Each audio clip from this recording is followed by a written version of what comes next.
사도신경 하심으로 10월 12일 새벽 예배를 하나님께 올려드리도록 하겠습니다.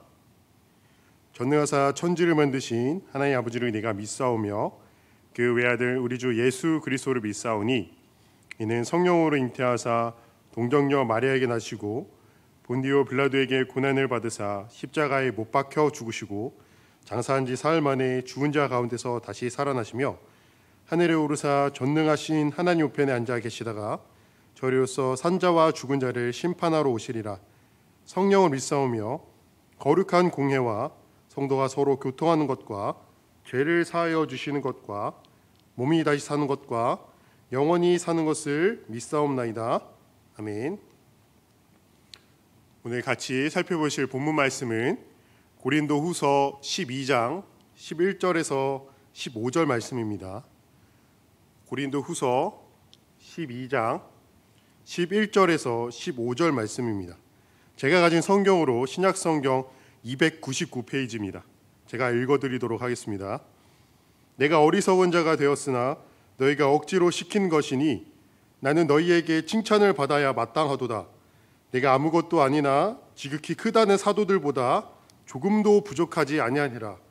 사도의 표가 된 것은 내가 너희 가운데서 모든 차문과 표적과 기사와 능력을 행한 것이라.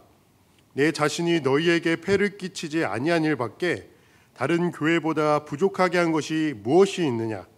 너희는 나의 이 공평하지 못한 것을 용서하라. 보라, 내가 이제 세 번째 너희에게 가기를 준비하였으나 너희에게 폐를 끼치지 아니하리라. 내가 구하는 것은 너희의 재물이 아니요 오직 너희니라. 어린아이가 부모를 위하여 재물을 저축하는 것이 아니요 부모가 어린아이를 위하여 하느니라. 내가 너희 영혼을 위하여 크게 기뻐함으로 재물을 사용하고 또 내 자신까지도 내어주리니 너희를 더욱 사랑할수록 나는 사랑을 덜 받겠느냐. 아멘. 혹시 인생을 사시는 동안 단 한 번도 억울한 일을 당해본 적이 없으신 분 계신가요? 아마도 단 한 번이라도 억울한 일을 당해보지 않으신 분은 없으실 것 같습니다. 정말 여러 가지 이유로 정말 다양한 상황으로 억울한 일을 당하기 마련입니다. 그 중에서 제일 흔하게 억울할 때는 오해를 받을 때이지 않나 싶습니다. 어떤 이유에서건 어떤 상황에서건 오해를 받는다는 것은 그다지 유쾌하지 않으며 속상한 일일 것입니다. 그런데 지속적으로 상당히 긴 시간 동안 오해를 받는다면 어떻게 될까요? 상당히 긴 시간 동안 지속적으로 오해하는 사람은 이제는 오해가 아니라 혼자만의 확신을 가지고 다른 사람들에게 그 오해하는 대상을 깎아내리고 폄하하고 멸시하는 것을 일삼을 것입니다. 오해를 당하는 사람은 이미 오해를 풀기 위해서 수많은 노력을 한 뒤인지라 이제는 나를 오해하는 사람을 멀리하거나 아니면 무시하거나 논리적으로 똑같이 반박하며 멸시하며 폄하하게 되는 것이 일반적인 반응일 것입니다. 눈에는 눈, 이에는 이 해줘야 마땅하지 않겠습니까? 어떻게 당하고만 살아갈 수 있겠습니까? 계속 당하기만 하면 이제는 이 속이 터질 것만 같을 것 같습니다. 그 사람도 당해봐야 내 심정을 조금이나마 알지 않겠습니까? 오늘 본문을 보면 바울 사도 또한 어떠한 염려로 인하여 펜을 든 것이 확실해 보입니다. 바울 사도가 가지고 있는 염려는 고린도 교인들 중 일부가 가지고 있던 지속적인 오해와 폄하와 멸시였습니다. 바울 사도는 12장을 시작하는 1절에서도 무익하나마 내가 부득불 자랑한다라고 말하고 있습니다. 자랑하는 것이 무익하다라는 것도 알고 마음이 내키지 않지만 마지 못해서 하라는 이 말은 굉장히 연속적으로 반복하면서 주의 환상과 계시에 대해서 마지못해 자랑을 하기 시작합니다. 오늘 본문 11절을 보게 되면 정말 자랑하기 싫은데 울며 겨자 먹기로 자랑을 해야만 하는 바울 사도의 심정이 조금은 엿보입니다. 제가 읽어드리겠습니다. 내가 어리석은 자가 되었으나 너희가 억지로 시킨 것이니 나는 너희에게 칭찬을 받아야 마땅하도다. 내가 아무것도 아니나 지극히 크다는 사도들보다 조금도 부족하지 아니하니라. 아멘. 문장이 겹겹이 쌓여 있어서 혼란스러운데 11절을 한 구절 한 구절 뜯어보면 내가 어리석은 자가 되었으나 너희가 억지로 시켰다라고 말하고 나는 너희에게 칭찬을 받아야 마땅하다라고 말하며 다른 사도들보다 부족하지 않다고 말하고 있습니다. 평소에 바울 사도 같으면 말하지 않을 법한 그런 이야기들을 지금 하고 있습니다. 시간이 조금 지나긴 했지만 고린도 교회에 쓴 편지인 고린도 전서에서만 하더라도 15장 9절에 나는 사도 중에 지극히 작은 자라라고도 말하고 나는 사도라 칭함을 받기에 감당하지 못할 자니라라고 말하던 그 바울 사도가 이제는 나는 다른 사도들보다 부족하지 않다라고 말하고 있는 것입니다.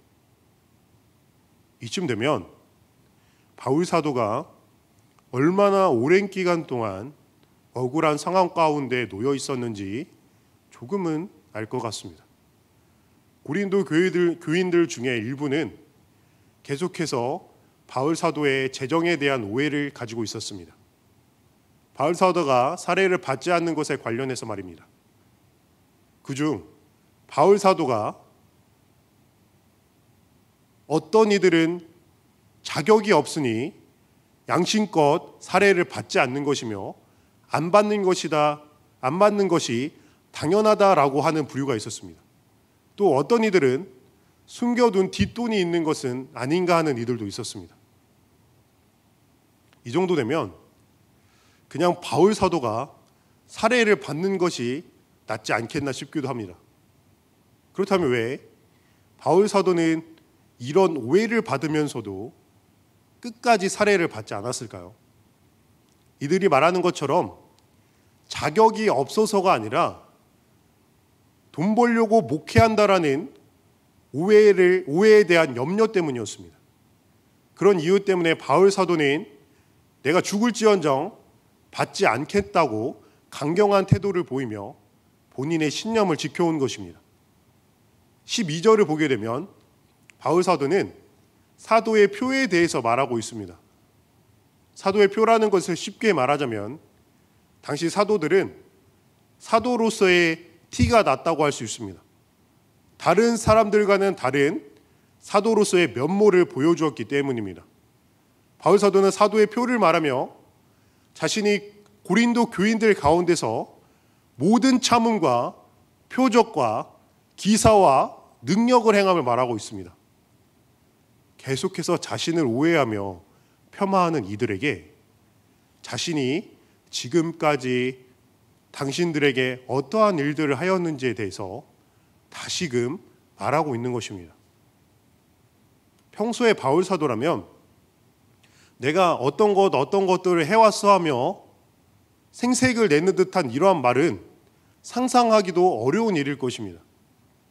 그러나 바울 사도는 평소라면 잘 하지 않을 말들을 여러 번 반복해서 계속해서 말하고 있습니다. 바울 사도가 자신의 억울함을 토로하기 위해서 그랬을까요? 당신들 다 오해한 겁니다. 아니, 내가 그동안 당신들 고린도 교회를 위하여 얼마나 애를 쓰고 또 노력했는데 당신들이 어떻게 나한테 그럴 수 있습니까? 하며 자신을 폄하하는 그들에게 논리적으로 따지기 위해서 계속해서 자신이 해왔던 일들을 말하고 있는 것일까요? 바울 사도의 목적은 자신의 억울함을 토로하며 그들에게 논리적으로 따지기 위함이 아니었습니다. 만약 자신의 억울함을 토로하는 것이 목적이고 그들에게 논리적으로 따지기 위함이 목적이었다면 자신이 한 일을 그들에게 이야기하는 것이 아니라 그들이 잘못한 부분을 먼저 꼬집었을 것입니다. 고린도 교회는 아무런 죄도 짓지 않는 깨끗한 교회가 아니었습니다. 아무런 문제도 없이 예수 그리스도 안에서 본인들끼리 신앙생활 잘하던 교회 또한 아니었습니다. 그들은 바울 사도가 다른 지역으로 가자 파벌을 만들기 시작했습니다. 파벌을 나누는 것은 오랫동안 사람들 사이에서 유행되어 왔던 영웅 숭배로부터 나온 것이었습니다.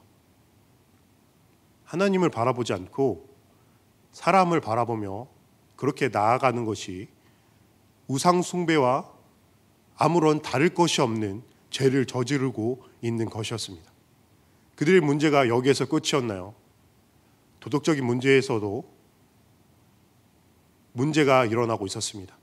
자기 아버지의 아내와 동거하고 있던, 즉 근친상간을 하는 사람을 징계하지 않고 묵과하는 것이 고린도 교회였습니다. 당시 그 죄를 묵과한 이유는 그 죄를 지은 사람이 재정적으로 풍요로운 사람이었기 때문이었습니다. 이런 것 외에도 고린도 교회 안에는 수많은 문제들이 있었습니다. 바울 사도가 만약 논리적으로 따지며 말하고자 결심을 했다면 그들의 잘못을 꼬집을 곳이 굉장히 많았다는 말입니다.